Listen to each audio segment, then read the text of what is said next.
جارێکی دیکە یەکێتی و پارتی شەڕی میدیاییان بەرامبەر یەکدی دەست پێ کردووە و لە بەیاننامە و لێدوانی ڕۆژنامەوانیەوە یەکدی تۆمەتبار دەکەن. چاودێران دەڵێن یەکێتی و پارتی وەک دوێزی باڵادەستی هەرێم دنیایەک بەرژەوەندی هاوبەش و خاڵی لێکچویان هەیە و ئەوەی دەیکەن درێژکراوی نمایشی ناکۆکیەکانی ڕابردوویانە بۆ پەردەپۆشکردن و شاردنەوەی ئەو دۆخەنە هەموارەی کە بەسەر خەڵکی هەرێمی کوردستان داهێناویانە. خۆ یەکێتی و پارتی هاوپەیمان بوون هەمیشە، یعنی هیچ جیاوازیەک لە نێوان یەکێتی و پارتیانیان لە ڕووی عەقڵیەوە، لە ڕووی کلتوریەوە، لە ڕووی فکریەوە ئەمان بەڕاستی یەک بنەماڵن و یەک عەقڵیەتن و یەک کلتورن. جیاوازی یەکێتی و پارتی لە ستەمکاریە لە هەموو ئەو تاڵان و تاوان و چیرۆرانی کە کردوانە وەکو یەک پێشبڕکەی یەکتریان کردووە، جیاوازیان نییە. ئەمەی کە ئێستا ئەیکەن ئەمە ئیشی یەکەم جاریان نییە، یعنی ساڵەهایە بەم جۆرە خەریکی چاواشەکردنی خەڵکن بۆ لە گۆڕینی ڕۆژە فیسەرەکی خەڵکە لە کاتێکە خەڵک کێشەی گەورەی هەیە ئەوە تا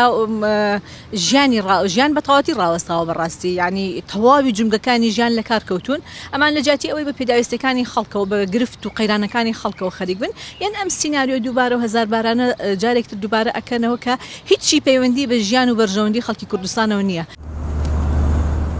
ڕێخەری ژووری یاسایی بزوتنەوەی گۆڕانیش دەڵێت ئەو گوتارە دژبەیەکانی یەکێتی و پارتی تەنها بۆ مزایەدە و چاواشەکارین. ئەجینا ئەو دوێزە دەسەڵاتدارە لە بریەوەی خەمی بەرژەوەندیە گشتیەکان و دابەشکردنی موچەی موچەخۆران بن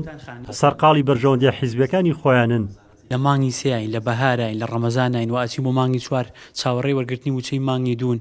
لە بری ئەوەی کە فترەیەکی شەبێ نزیکی 600 ملیارێک لە بەغاواتەوە بەپەلە میکانیزمێ دابنێن بە یەکەوە بۆی موچەی مانگی دوو دابشکرێت بەداخەوە خەریکی مزایەدە و چاوەشەکاری و ینی من پرسیارەکەمەوەیە هەر بەجددی ئەمانە ئاگیان لە شعور و میزاجی خەڵک هەیە، ینی ئابم ڕەمەزانە و سەرباری ئەوەش باش ئەمانەڵی کۆ نابنەوە لە ئەنجومەنی وەزیران، باش ئەماڵی کۆبوونەوە ئەنجومەنی وەزیران ناکرێ و قسە بکەن و شەوانەکە و نەقسە بە تایبەت زۆربەی کات ئێستا واشی لاتۆ لە دوای 12 شەو یەکی شەوە بە نزیک پارشێ و بەیاننامە دەرەکەن و تەسریحاتێن و بەشێکی دی لەلایەنە سیاسەکان دەڵێن